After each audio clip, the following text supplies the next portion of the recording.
Hello students, हम Rajasthan economy में इसके राज्य की घरेलू उत्पत्ति और प्रति व्यक्ति आय उसके बारे में चर्चा कर रहे थे पिछले लेक्चर में। उसी को हम आगे बढ़ाते हैं। तो देखिए, इसमें हम स्थिर मूल्यों पर और राज्य की शुद्ध घरेलू उत्पत्ति और प्रति व्यक्ति आय के परिवर्तन के बारे में बात करेंगे।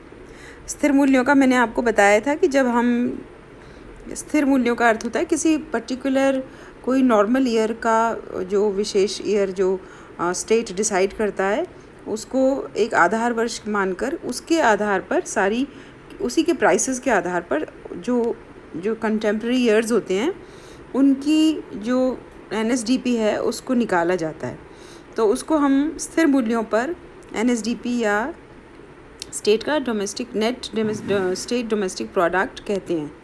अब देखिए, इसमें नेट का मतलब आपको पता ही है कि पिछले वर्ष आपने नेट और टोटल ग्रॉस का अंतर आपने किया ही था राष्ट्रीय आय में, अर्थात जिसमें से हम मूल्यह्रास और घिसावट घटा देते हैं तो ग्रॉस में से तो नेट नेशनल इनकम या स्टेट डोमेस्टिक प्रोडक्ट आ जाता है।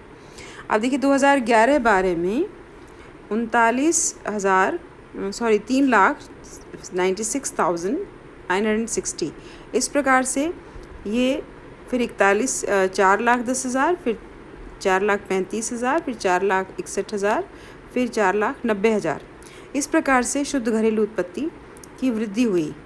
अब प्रति व्यक्ति आय देखें, क्योंकि हम कुल आय में जब कुल जनसंख्या का भाग दे देते हैं तो प्रति व्यक्ति आय आती है। तो प्रति व्यक्ति आय में जो वृद्धि है वो 57,427, फिर 58,000, 61,000, 64,000 और 66,979। अब देखें, इसको हम अगर वृद्धि की दरें देखें तो 2011-12 में अगर हिंदुस्तान से हम भारत से कंपैरिजन करें इसको, तो 11-12 में से 12-13 को अगर हम देखें तो 11-12 से 12-13 तक जो वृद्धि हुई वो 5.62% थी भारत में, जबकि राजस्थान की 4.24। इसी प्रकार से आगे ये 6.64, राजस्थान की 6.07, फिर भारत की 7.24 और राजस्थान की 6.11, और आगे 15-16 में 7.57 और राजस्थान की 6.23। तो ये जो वृद्धि है, हम इसको वार्षिक चक्रवृद्धि दर निकालते हैं। तो अगर इसको हम देखें तो ये भारत के औसत की तुलना में राजस्थान हमेशा पीछे रहा है।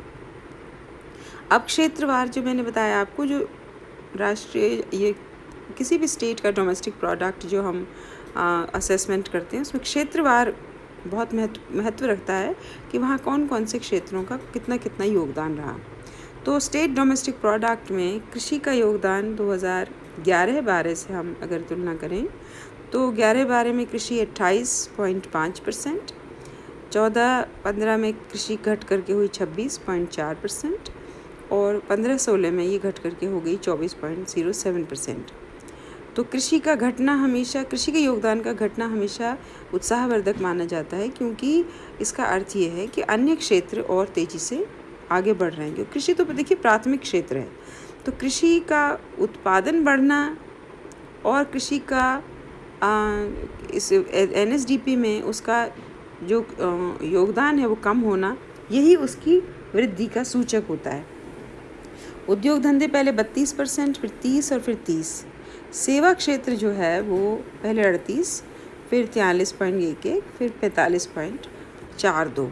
तो सेवा क्षेत्र का जो बढ़ना है वो हमेशा अच्छा माना जाता है, क्योंकि सेवा क्षेत्र में सारे वो क्षेत्र आते हैं जो विकास के सूचक हैं, जैसे परिवहन, व्यापार, होटल, बैंकिंग, बीमा, सार्वजनिक प्रशासन। तो ये जो क्षेत्र हैं ये बहुत महत्वपूर्ण हैं और ये विकास के जो भी पैमाने हैं उनके सूचक होते हैं। तो अब इनसे हमें ये समझ में आता है कि राज्य की आय में जो विनिर्माण क्षेत्र है वो निश्चित रूप से उसको बढ़ाने की ज़रूरत है, लेकिन जो कृषि का क्षेत्र है उसमें उत्पादन बढ़ना चाहिए लेकिन योगदान घटना चाहिए। अब प्रति व्यक्ति आय जो है भारत की और राजस्थान की, उसके बीच अंतर को अगर हम देखें तो ये देखिए, प्रति व्यक्ति आय जो है राजस्थान की 57,427 और भारत की 63,460 है ना। यानी कि भारत और राजस्थान में जो गैप है वो है 6,033 का। अब जो देखिए ये आंकड़े बहुत ही अलार्मिंग और चेतावनी से भरे हैं, क्योंकि इसमें भारत के और राजस्थान के जो आंकड़े हैं उनमें जो अंतराल है वो बढ़ता हुआ है। देखिए वर्ष 2011-12 में ये अंतराल 6,033 का था, 12-13 में यह अंतराल 7,162 रुपये का, फिर 7,692, फिर 8,887 का, फिर 10,452 रुपये का। यानी कि ये जो अंतराल बढ़ रहा है ये निश्चित रूप से यह दिखाता है कि भारत की तुलना में भारत का जो एवरेज है वो तेज़ी से आगे जा रहा है, लेकिन उसकी तुलना में राजस्थान पीछे है। देखिए अन्य राज्यों की तुलना करें हम अन्य राज्यों से, तो राजस्थान का 2014-15 के जो NSDP एट करेंट प्राइसेस है ना, अगर पर कैपिटा हम देखें प्रति व्यक्ति आए करंट प्राइसेस पर, तो राजस्थान की 72,156, बिहार की 36,000 जो कि बहुत नीचे है राजस्थान से, उत्तर प्रदेश की 40,000 जो कि और भी नीचे है, मध्य प्रदेश की 59,770, उड़ीसा 59,229 और पंजाब की है 99,000। देखिए दिस इज़ फार अहेड, ये काफ़ी आगे है। महाराष्ट्र की 1,29,235। तो महाराष्ट्र राजस्थान से काफ़ी आगे है, पंजाब और महाराष्ट्र। अब प्रति व्यक्ति आय में वृद्धि का प्रयास करने के लिए क्या क्या किया जाना चाहिए। अब राजस्थान में क्या है कि कृषिगत उत्पादन में बहुत उतार चढ़ाव आते हैं, क्योंकि पानी का सिस्टम जो है वो थोड़ा सा प्रॉब्लमेटिक है कि सारे राजस्थान में पानी अवेलेबल नहीं है, उसकी वजह से भी बहुत सारी समस्याएं आती हैं। तो इसके लिए सूखी खेती की पद्धतियां होती हैं, उनका व्यापक रूप से हम प्रयोग कर सकते हैं। फव्वारा सिंचाई, बूंद बूंद सिंचाई पानी को किफ़ायत से प्रयोग में लाती है और उत्पादन भी बढ़ता है। फिर राजस्थान में पशु विकास, फल विकास, वन विकास, चारा विकास, इन पर बल दिया जा सकता है। फिर सोयाबीन, इसबगोल, मेहंदी, तुम्बा, एक प्रकार का तिलहन का उत्पादन बढ़ाया जा सकता है।